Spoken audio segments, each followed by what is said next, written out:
they're standing, we're talking about where they're. So as long as she's right, I'm trying not to. whatever she does, I'm gonna be good. Performing is good. I'll take this off so it doesn't. Because I know you're cheating. And that's the next.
Good morning, everyone, and welcome to South Church, where we remember that there's beauty in the world.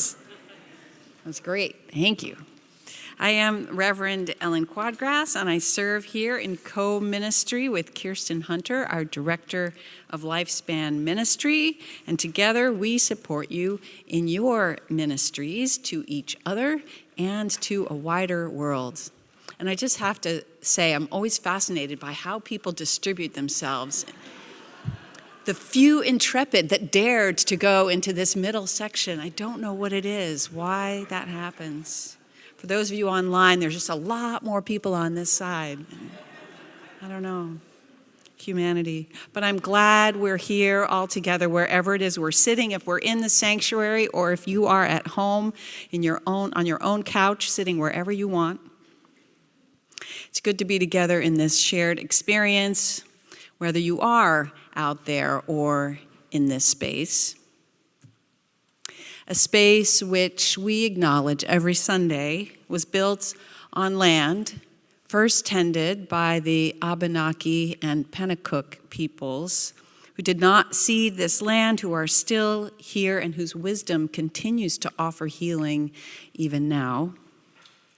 Yet full justice remains elusive, and the legacy of difficult history remains with us, a legacy of attitude and practice that continues to separate humans from the earth, humans from one another, humans from sustainable and equitable ways of life. How are we called to transform that legacy? Transformation is the theme of this whole month. And the theme for our service today is how moments of clarity in our lives can remind us of who we really are and who we are called to be and what can help us find our way back. If this is your first or second time with us, a special welcome to you. There are cards in the pews. I think they're green, or you can use a QR code in your order of service to find out more about us. If you are online and want to get on our mailing list, please pop your email address in the chat and someone will get back to you. We have large print hymnals in the back and assistive listening devices. Ushers can help you with either one. And right after our time for all ages, if this is your first time, we invite you to accompany your young one down the stairs to sign them in for our religious education classes. I want to acknowledge and thank everyone who's part of our service today. Willow Young, our worship associate, part of a wonderful team of 8 fellow worship leaders. South Church folk, who we heard already and will bring us more beautiful music. Johnny Pfeiffer, who will also be playing beautiful music. Cathy Okhuysen, who will be leading us in song. Jen Del Deo-Barry, offering our time for all ages. Ben Abbott in the back on tech, and lots of others in the background helping make this service happen every week. I now invite you to silence your cell phone. And we'll take in some announcements, followed by a testimonial from, I believe it's Bret Newbury and Anna Howard.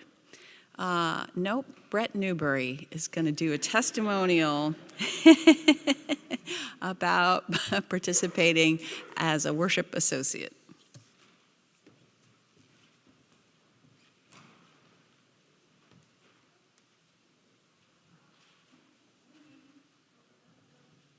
Good morning. We have 2 announcements today. First is from our beloved high school youth. Hi. So we are selling eclipse glasses downstairs after service. They're $3 each. So if you are planning on seeing the eclipse, or if you live here and you're going to see the eclipse anyways because it's happening, come downstairs, get some eclipse glasses. We will also be selling fair trade goods. We take cash, Venmo, or credit cards.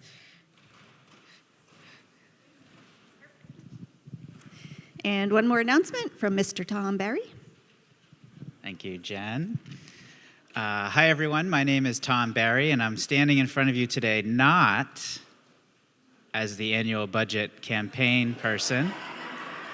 I'm handing those reins over to the capable Anita Rosef for the coming year, but I'm standing today as part of the leadership for the South Church Star Island Conference.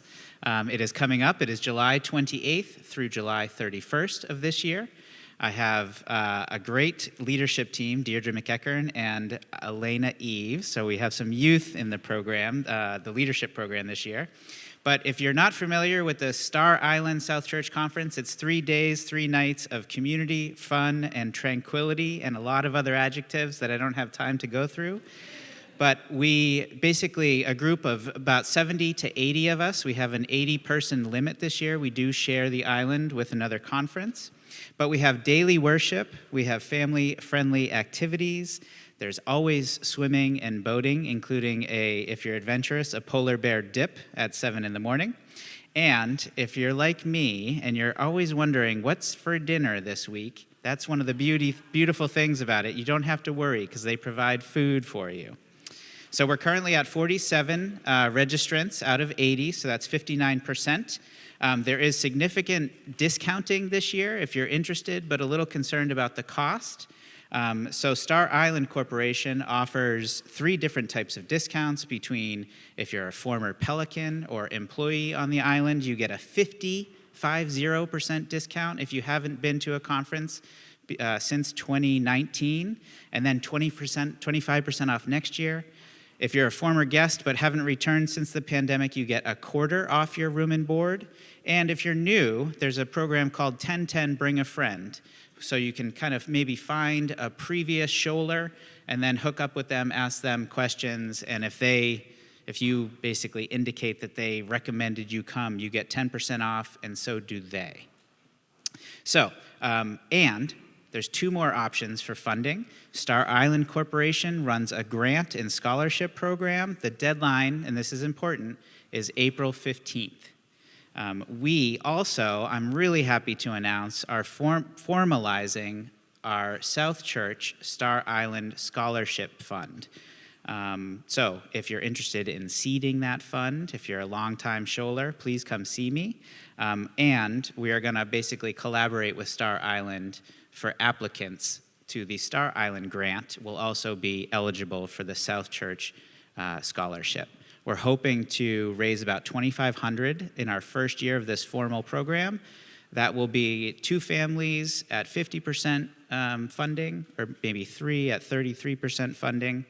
So that's exciting. After worship today at Social Hour, I'll be sharing 3 lovely videos produced by our own Sarah Showman.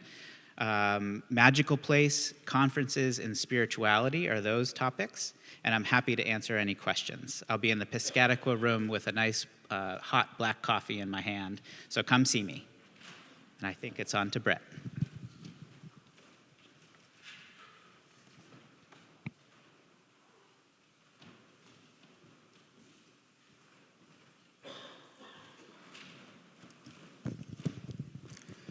Good morning. Presumably, you are all here because you enjoy worship services. You get something out of them, some positive influence in your life. Have you ever thought of what goes into the process? It's not overwhelming, but it is necessary to the life of our church to have a weekly service to bring us together as a community, to share our values and support each other. Being a worship associate for these past 4 years has been a great experience where I have had a voice and influence and a part in how we come together. We have navigated some interesting and challenging times. When I first became a worship associate, we were deep into COVID, and we worked with our interim minister, Reverend Susan, to keep meaningful services in a virtual world. We successfully transitioned back to live services when the time was right. We got to work with then ministerial candidate and eventual settled minister, Reverend Ellen, to bring her first services here to life. We have had influence on changes. As a group, the worship associates have had many discussions on worship elements, from the welcoming words, to the candles of joy and concern, to musical considerations. Who knows what other changes the future may bring? But the nuts and bolts is only part. Other wonderful things I've experienced as a worship associate are the camaraderie, relationships, and support I feel from my fellow worship associates. We meet once a month, along with Reverend Ellen and Johnny Pfeiffer, to deal with those nuts and bolts, but we also get to talk about our lives and have discussions on the monthly themes, allowing us to reflect in a deeper way on many of the subjects that we discuss as a community. Getting to work with Reverend Ellen, Johnny, and Kirsten to bring a service together is also a great chance to interact and to get to know these wonderful people who serve our church in such a rewarding way. So if you've ever thought, what can I do to support the church? Consider the associate programs. And in particular, I ask that you consider the worship associates, where you can be part of something absolutely necessary to the life of our community and touch the lives of those around you. Thank you.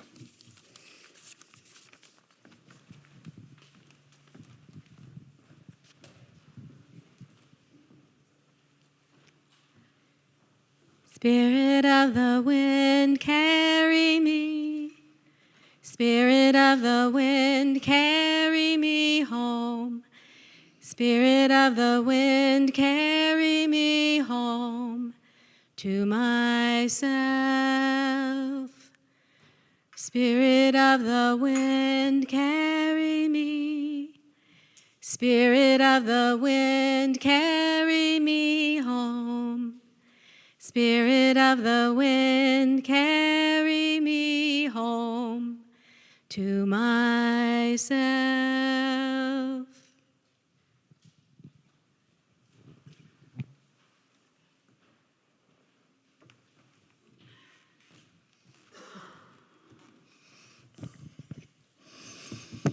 It starts with a spark, a tiny flame trying to grow that can bring light into our chalice. Fueled by curiosity, it is lit and the world transitions from dark into light. And in a moment, we become changed by what is discovered anew in the light. We are transformation embodied, both witness to and creator of change. Let now be the moment when we may take an idea and bring our dreams from intention into reality. And may the light show us a path that created the world in which we seek. I invite everyone to stand as they are willing or able to join us in the mission statement of South Church. At South Church, we nurture spiritual growth through worship, learning, and community. We celebrate the worth and dignity of all people, and we inspire one another to act on our faith in the larger community. Thank you. So a few days ago, I was leading a meditation gathering, and as often is the case, I'm at the last moment in search for some type of theme to help sort of gather folks together with. And I went to my old standby, the calendar, right? Yeah, it's like, on this day in history, something happened, right? Let's see if we can figure that out. But to my surprise, I'd actually completely forgotten about the fact that it was the vernal equinox on that day. You know, it just was a nice little fortuitous moment to be able to observe change, to acknowledge growth and the possibility of what is to come. Like, what better juiciness for a meditation gathering, right? And the natural world brings us around again to these stories of rebirth and transformation every year. Spring happens, folks. It just does. But because of that, I actually began to wonder, what does this really have to do with me, with the nature of change? We celebrate it, we acknowledge it, we see the rebirth of the world around us, because the cycle of life is change, right? Things wither and dissipate, they grow and come back. And each year, maybe just a little bit older, and each day, or maybe just a little bit different. But is signaling a moment of change really transformation? Am I transformed by the very fact that the days are longer? Or have I just been shifted into another state of being by an incident outside of my control? Sure, my life may be changed by a brutal storm, or a massive employment reduction, or a fire, or a loss of any type. But in most ways, I'm still the same person, just in a new circumstance. Maybe with new wounds, maybe with new baggage, maybe with a new sense of optimism. But is it something that's sourced from me? So I started to look at the changes in my life, the really significant ones, and especially within myself, not just the things that changed around me. And it turns out I couldn't just choose one, right? Whether it was deciding to start a family, or resolving to live authentically, maybe pausing one dream to nurture a more important calling at one moment in my life. But so it became challenging to say, there's a story that's going to set the tone for the weekend. So then what I noticed was that all the stories that came to mind had some things in common. There was fear, uncertainty, caution against the unknown, a sense of, can I do this? Is this worthwhile? And worse yet, that self-talk that seems to undermine any efforts towards growth before one can even try to bring meaningful shifts to one's well-being. It didn't seem to matter if I was looking at a career change, to claim a foundational truth about myself that I had closeted my whole life, or even to develop a new habit. If I wanted true change, whatever that means, that shift in my sense of knowing, well, I had to keep this base assumption that I needed to take on a new discipline or to train myself to overcome the barriers to my dreams of a better me. Hard work, discipline, a nice, good Puritan work ethic. I'm not one known for a Puritan work ethic, considering I finished writing this morning, right? But the evidence there was there, right? Because the few times I've had really successful shifts in my life, there was intention, there was mindfulness, there was action that I could take on something and stay on task, stay in a space of belief, whether it was losing 90 pounds, or whether it was a daily rigor to stay on track with my goals, or a constant reminder to believe in myself. And I will concede that because of this, it appears that having disciplines in my actions over time does generate some changes. Might bring about a deeper learning and open myself up to understanding new things about myself, internalized biases I may have held. But I think there was actually something deeper, because the discipline of that shift felt more like helping me form a habit. The real shift, the real deeper moments, at least in my experience, was realizing what it was I had to let go of. Right? That the practice around change would only come more easily when I first practiced how to let go of the messaging that I wanted to do or be who I wanted to be. Right? That I had to let go of the messaging that all the things I wanted weren't actually inaccessible or impossible to become. And so with this, let's stand as we are willing and able and join us in our first hymn, number 360, Here We Have.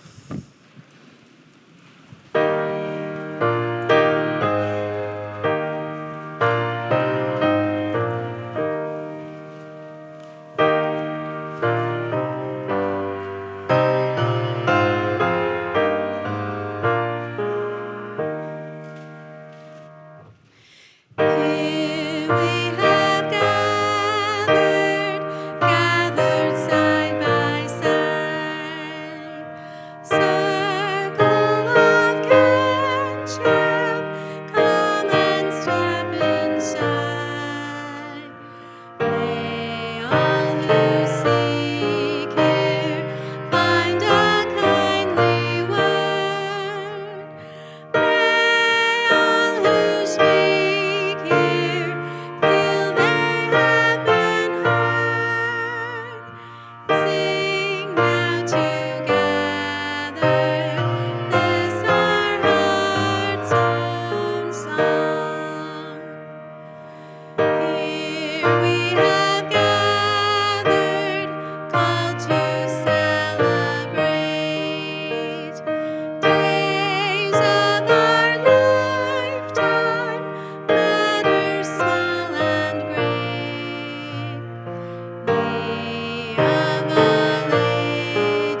would like to invite any children and anybody else who would love to hear a story in this cozy space to come join me up here now.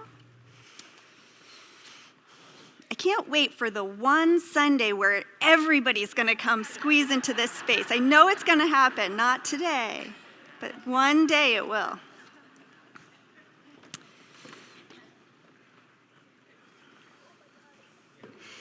So I couldn't find the origin of this story today, of who wrote it in the beginning, but it's a wisdom tale called The Cricket and the Coin.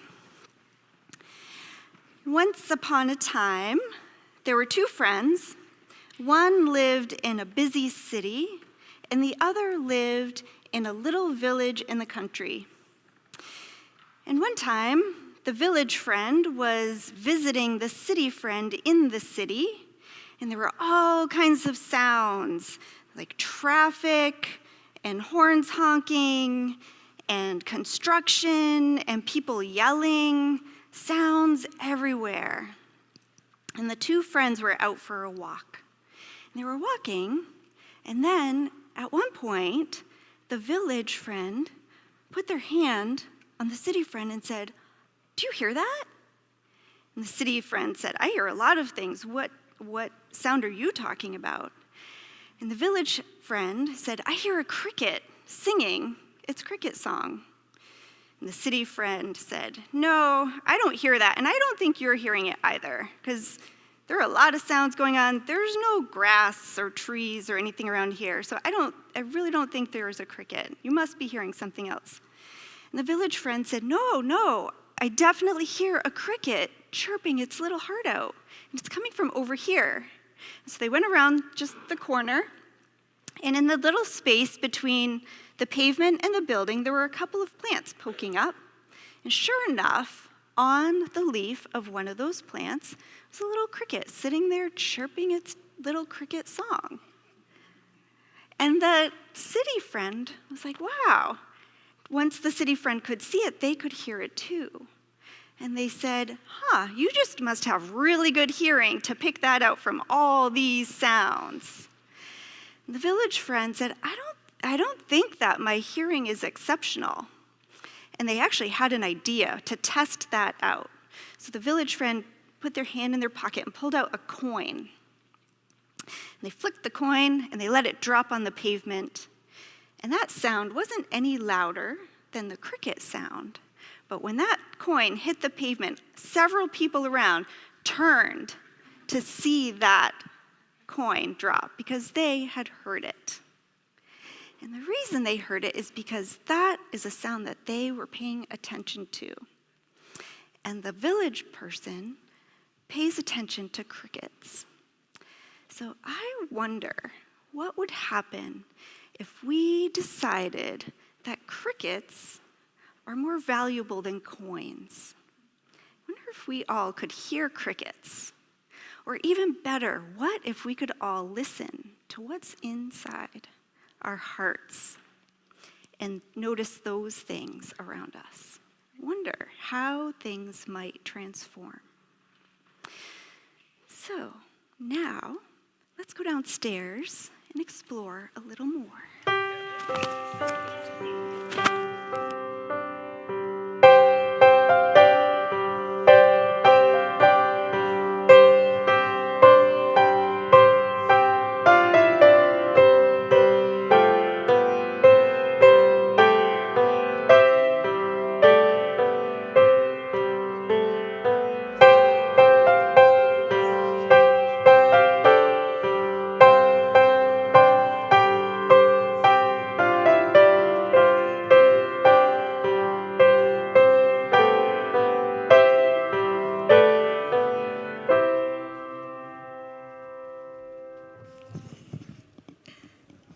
Well, this is the time in our service when we ask for your additional support to the work of both this community and the larger world. This month, beyond contributing to the direct work of this congregation, South Church is sharing its plate, as we do each month, with other service communities.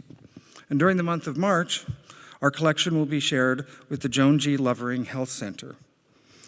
It is the passion of Lovering Health to honor, respect, and advocate for the right of everyone to maintain freedom and choice regarding their own sexual and reproductive health, and to provide confidential, comprehensive, and accurate sexual and reproductive health information. Now, in a moment, our ushers will be coming up the aisles to collect today's offering, and additionally, folks can use the Venco app or use the QR code in your order of service to contribute to our monthly shared plate. We will now take up today's offering. Thank you.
What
Let us gather our hearts and minds in a spirit of prayer or meditation, taking in these words written by an anonymous author in 2015, words that resonated with me.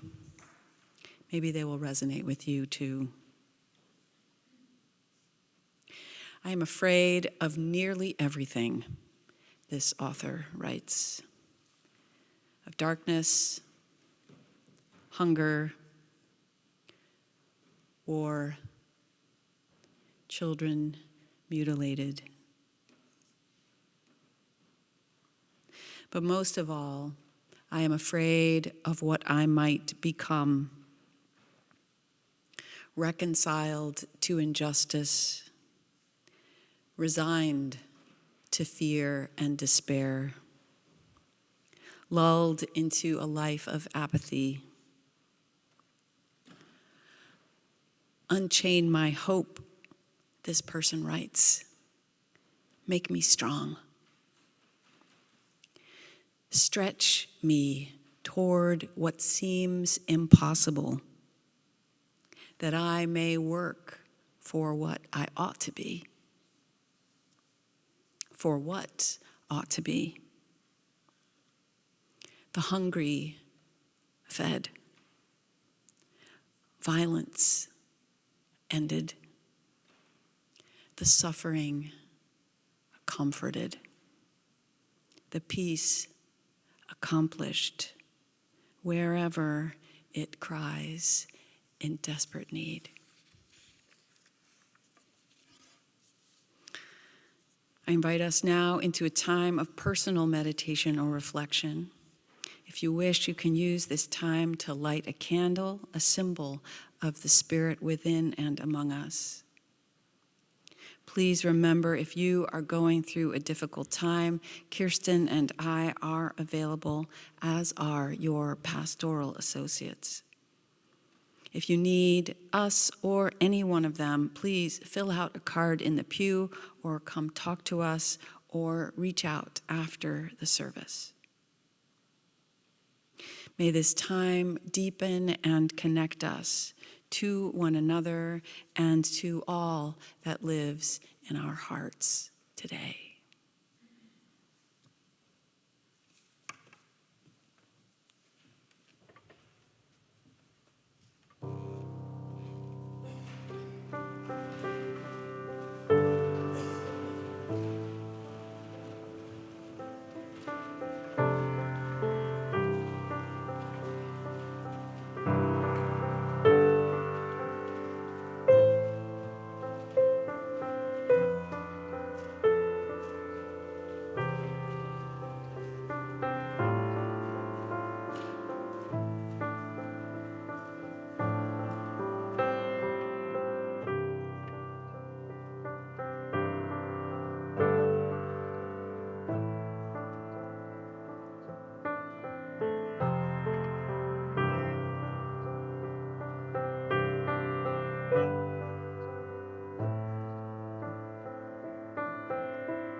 The Moments of My High Resolve, a reading from the book For the Inward Journey by Howard Thurman.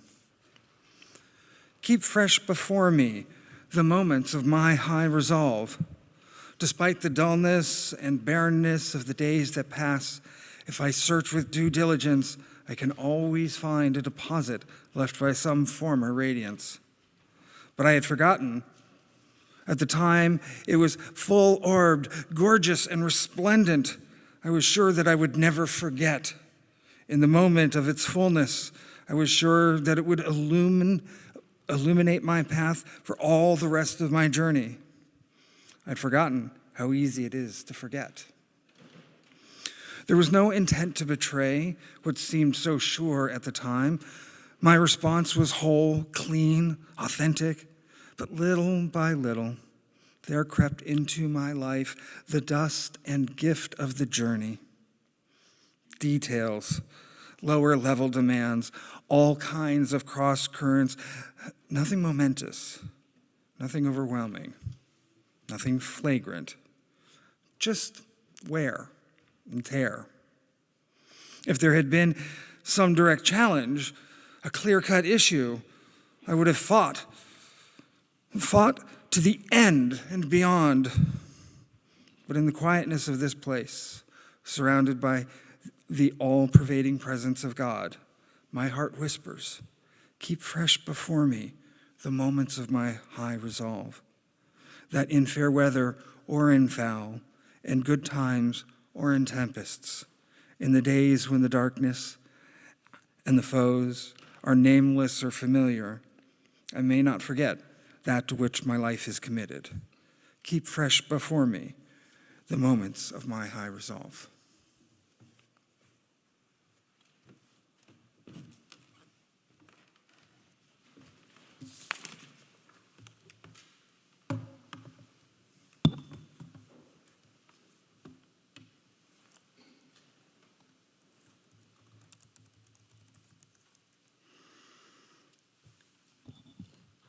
Moments of high resolve grab you by the lapel. They make you sit up and pay attention. Moments of high resolve remind you that you are alive and why you are alive.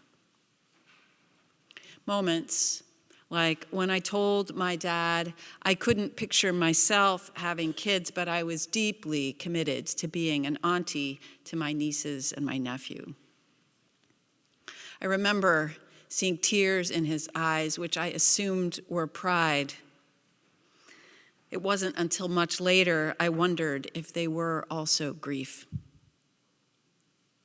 And I remember as my nieces and then my nephew grew, as they came of age, as they started understanding things about the world, I realized I wanted to live my life in a way that would be worthy of those beautiful spirits in those small bodies. It was like some taproot, some set of core values was growing deeper and deeper in me. Something about the next generation will do that, I think. And then there was the time a really close friend of mine was struggling with mental illness. She checked herself into a hospital the day before I had a paper due and 2 finals to take and a sermon to preach in my internship congregation that Sunday. And at first, I couldn't tell it would make a difference to her if I was there. She was in good hands, and who was I? What could I possibly do? Then a mentor of mine who knew I could get a little overattached to my work sometimes, she said to me, Ellen, what would Jesus do? Which made me sit up and pay attention because my mentor was raised Jewish and atheist and communist, and she would never, ever have actually wondered what Jesus would do.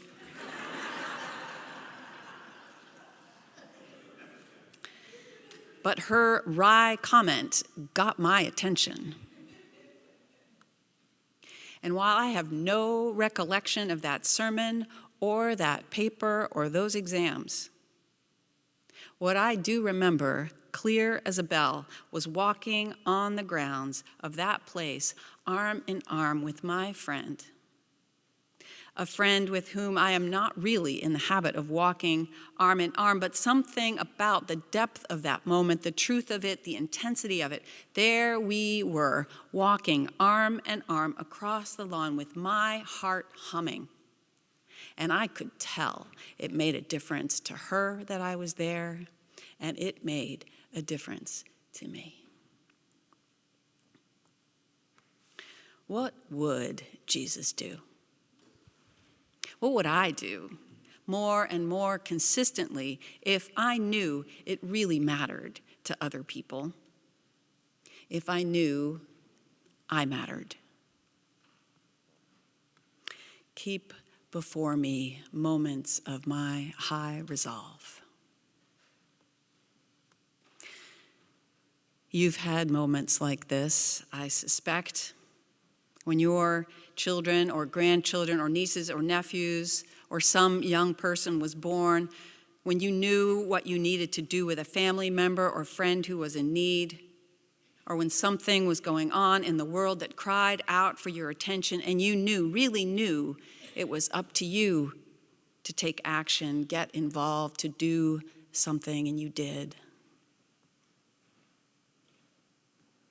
But perhaps you, too, forget your own significance. Maybe you, too, get confused about priorities sometimes, can't tell your efforts matter. Maybe you, too, have found the dust and grit of your journey has crept into your life, that the cross currents, and there are so many of them, have led you to forget.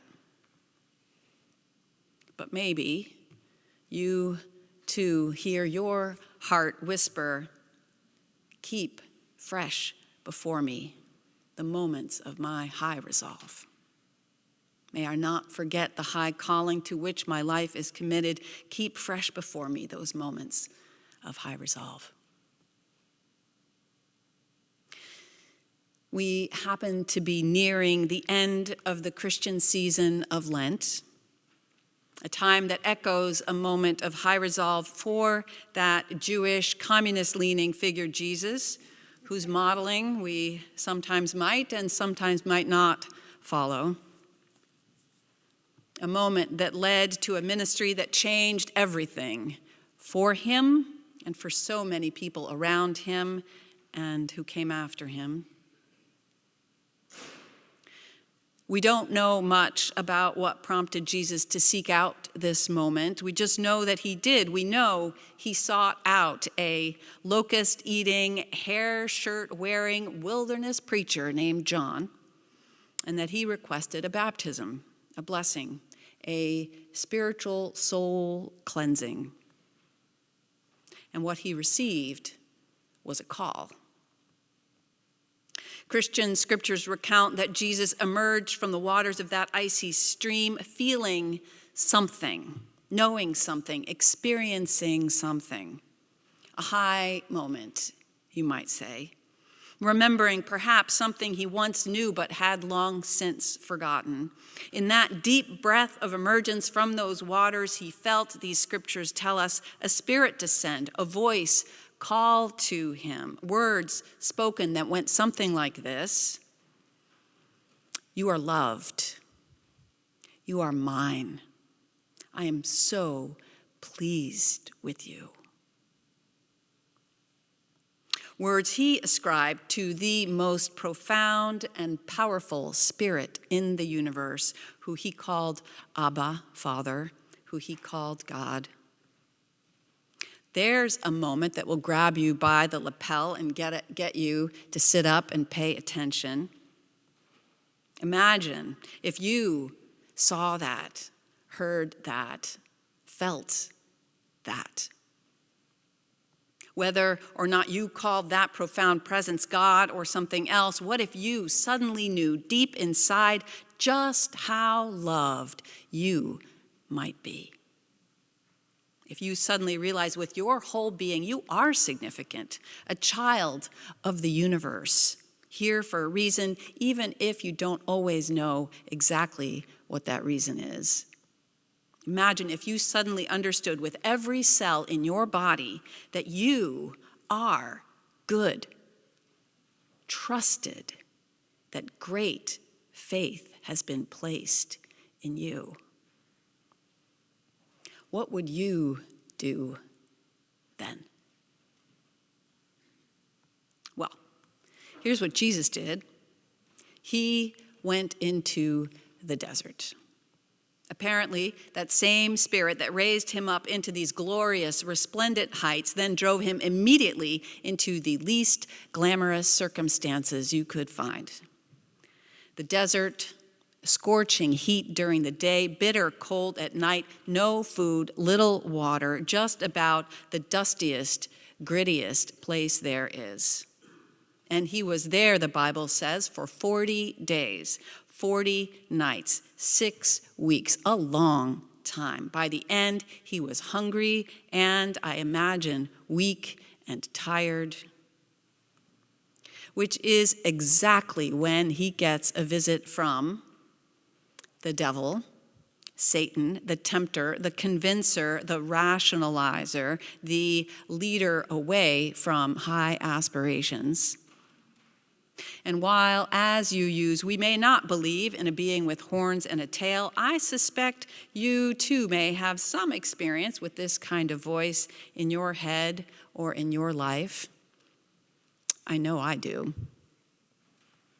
This character, this voice taunts Jesus, haunts him, calls to him, tempts him 3 times.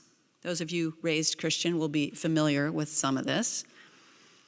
Turn these stones to bread, he says. You can, can't you? You're the Son of God, right? You can do that. Or how about this? Leap off this tall building. God will save you, won't he? I mean, you're important, won't he spare you? Come on, try it. Or wait, how about this? Here, I'll give you all the riches and power and glory in the world. You want that, don't you? You're pretty hungry right now. All you have to do is follow me. You know, tell a few white lies, loosen up on your integrity, manipulate people once in a while. It's okay. It's just the dust and grit of the journey, and it will get you what you want. These temptations have been called variously hunger for material comforts, for security, lust for power. Jesus declines. But what strikes me most about this whole exchange is the way this devilishly undermining voice, not once but twice, pokes at who Jesus thinks he is. You think you're the Son of God? Then do this thing. If you can't or won't, then what does that say about you? Tempting Jesus to doubt himself, his worth, his value, this devilish being knows, perhaps, that once you forget who you are, once you lose touch with the love that fills you, the door opens to what drains you, shrinks you, keeps you caught in low aspirations. For material comfort, security, power, opens the door to unhelpful temptations of all kinds. Now, the tempter that comes to most of us is rarely this dramatic. For me, it's more often about watching yet another TikTok stand-up comedy clip when it's long been time to go to bed. It is deciding I need to read through and answer every single email when I should be working on my sermon.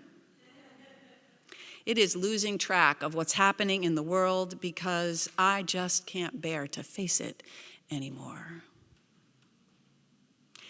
Anything that numbs me, distracts me, makes me less present or effective, moves me away from the higher call that I know is mine. All those things that fill my vision or my thoughts, keep me preoccupied, make it harder to see, harder to hear, or be effective in my life, which also happen to make it harder to hear any of the voices that might actually show me just how loved I might possibly be. In her sermon on this same topic, Reverend Barbara Brown Taylor frames the desert not just as a place of grit and dust, but as a place of healing and resourcefulness, a place of grace and growth. Jesus went out into the literal wilderness, but wilderness is everywhere in our lives right now. Wilderness is anywhere we are forced to reckon, forced to prioritize, forced to face our true values, forced to question who we think we are or who we want to be. Parenting is a wilderness as children's expectant eyes look to you to live right. Illness is a wilderness, forcing us to prioritize the life and vitality we have today. The wilderness of what's going on in our world and finding the courage to face it. Growing into adulthood or growing older offers a wilderness of new challenges in completely new forms, constantly inviting us to choose. Who will I be in the face of this now? Luckily, for those of us who are not yet convinced as to our worth or lovability, luckily, even if you have not had such a high moment or cannot remember one, we do not need to be convinced of who we are in order to imagine it. We don't have to feel loved in order to picture it. Imagine how we might be. We do not have to feel worthy in order to act as though we are. We can choose, experiment, practice, choosing to act as if it makes a difference, whether we believe it or not, opening our ears, opening our eyes, and seeing what happens. Perhaps we will more and more hear the crickets that sing to us another truth. See the stars, the trees, the voices of the universe calling back to us. Hear the voices of a greater truth that call to us and tell us who we really are. Yes, you matter. Yes, I love you, the world says to us. Jesus heard the call of a spirit, and from that moment forward lived his life as if he mattered and every other person mattered too. And if we understood with every cell in our body that we are good and trusted and that great faith has been placed in us, what would we do then? What will you do today? Let us join together in our closing hymn. It is number 1051, We Are. Please rise in body or in spirit.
In the face of all this change, we extinguish this flame, but not the light of truth, the warmth of community, or the fire of commitment.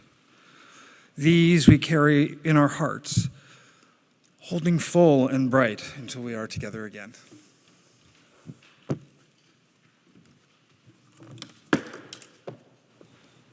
We forget how easy it is to forget. But we can remember who we are, how loved we might be, the change we can make.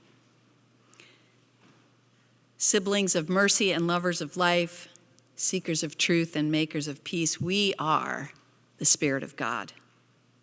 May we sing, dance, and make real to the universe who we really are, one choice at a time. Amen.